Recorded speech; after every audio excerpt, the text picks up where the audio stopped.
What is going on, you guys? AK40 Kevin here in the gamer heaven. Unfortunately, after almost 3 years of dedicated service, it is time to pass on or retire the Panasonic Lumix FZ80 to another owner.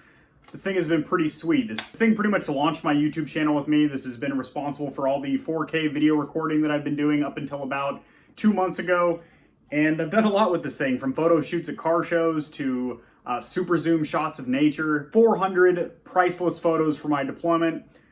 This thing and I have been through a lot. Let's cover all the pros and cons before I package this thing in its carrying case and hand it off to its new owner. Let's get it.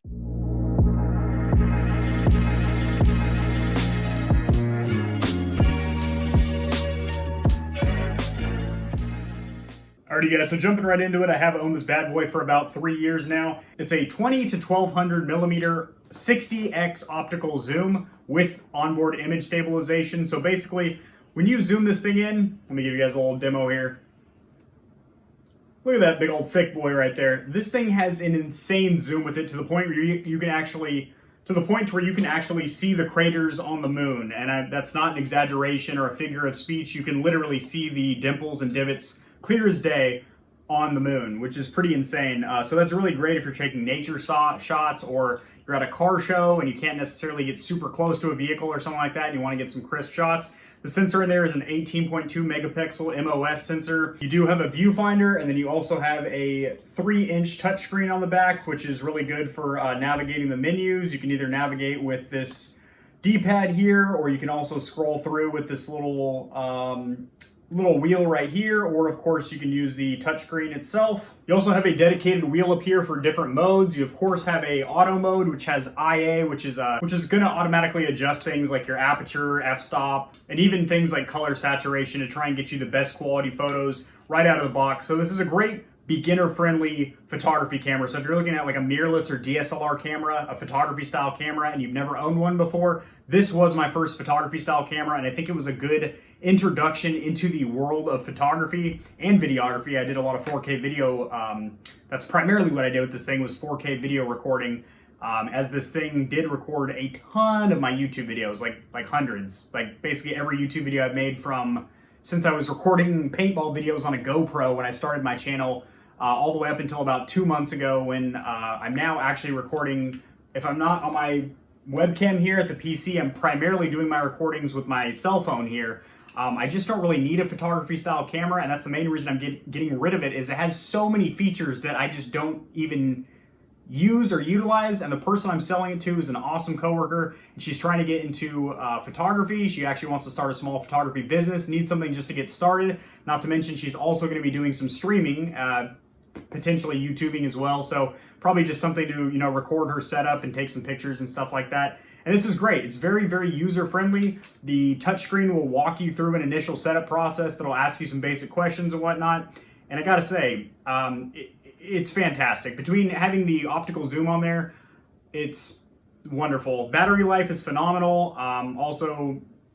Also sending this to her with a slew of accessories I've stockpiled over the last 2.5 years, including softbox lights, green screen clips, extra batteries and SD cards for this. So she's basically gonna have everything she needs to get started with this thing. So overall, that's one of the pros. Great user-friendly experience, very easy entry point into the world of photography. Second pro is definitely that optical zoom. It is a 60x optical zoom, as you saw when I extended the lens there, and it gets super, super close up on some moving targets, and will actually be able to take pretty stable photos even at a range. It is extremely comfortable. It has this rubberized horseshoe design here, which you can get a very good grip if you're just gonna be doing some one-handed vlogging or something like that. It's not incredibly heavy or anything like that, as this is a full body camera, but it's really not heavy or anything like that. Now, some of the things I did not like about this camera, nothing is perfect in life, and having spent, several days a week with this thing over the last 2.5 years, I've definitely noticed some things that I think could be improved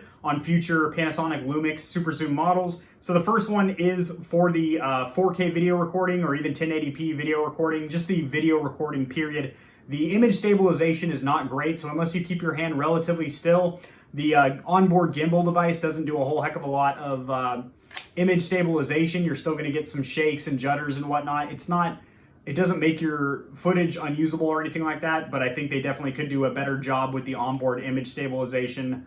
as it's not fantastic. The next one would be the fact that the onboard microphone is not great. So the fact that I was doing video recording with this primarily, I did some photography with it obviously as well. There's gonna be a ton of pictures shown on screen throughout this review here, showing you guys some pictures from deployment, just some pictures of car shows, maybe some video clips that I've taken with this and whatnot. So I will say the onboard microphone quality is not great, and you cannot, almost every other photography camera out there, you can use this accessory slot here and slide on like a shotgun mic onto the top of it, which is great if you're doing some vlogging or something like this. I have tried several different microphones and none of them were compatible with this. So if there is a microphone out there that is compatible with this, I haven't found it, and that's frustrating that the onboard microphone wasn't great and you couldn't really upgrade with an aftermarket accessory. So that was relatively unfortunate.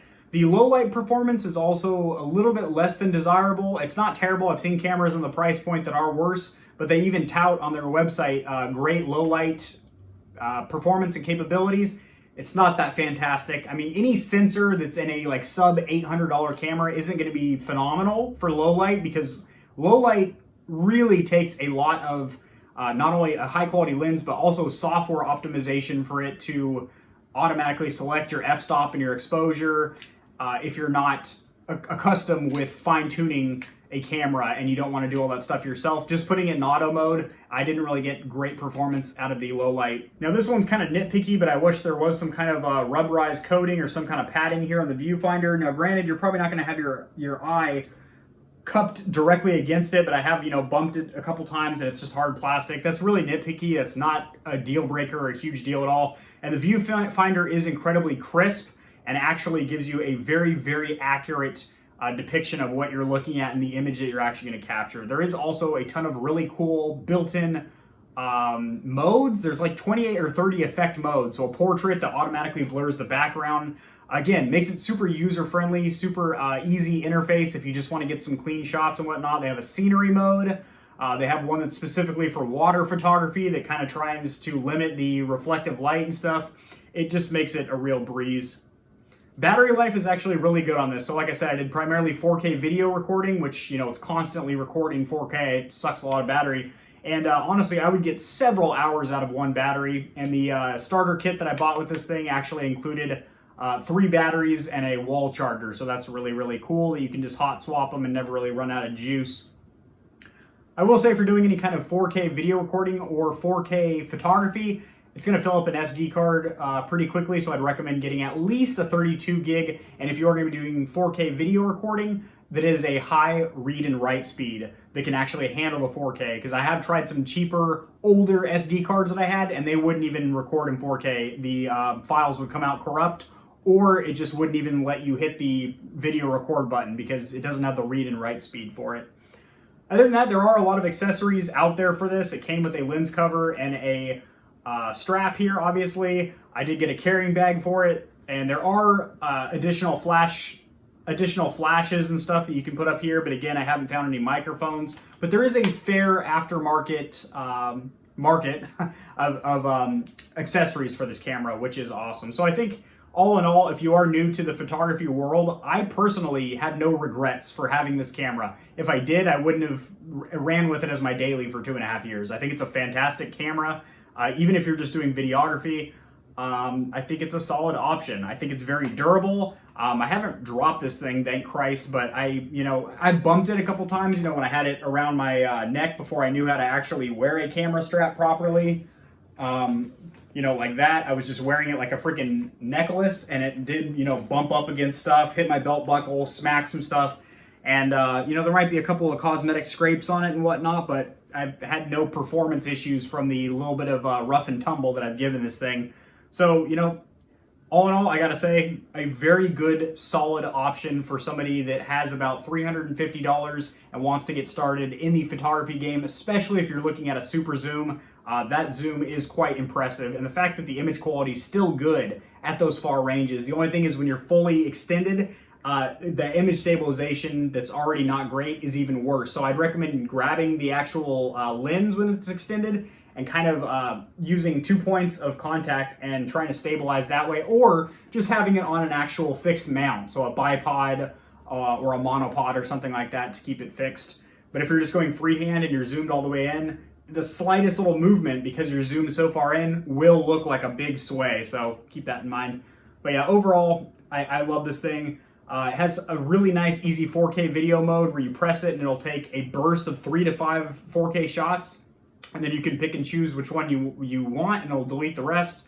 They also have post-shot editing built in. So if you take a photo, you can actually go in after the fact and do some post-editing on board here without needing to plug into software like Adobe Photoshop. You can blur the background, you can adjust some of the exposure and whatnot even after you've taken the photo, which is cool. That's features that you would get in a higher end camera. So all in all, I hate to see this thing go, but honestly, I just don't need it anymore. And the fact that somebody else I know will use it and get good use from it, and this thing can continue its life in the hands of somebody else, that just makes me happy, guys. So if you're interested, I will have linked this in the description below. It is at the cheapest that I've seen it in a while on Amazon. It fluctuates, but generally you can get it for between $350 and $400. I have seen it as low as $330 on temporary sales on Amazon.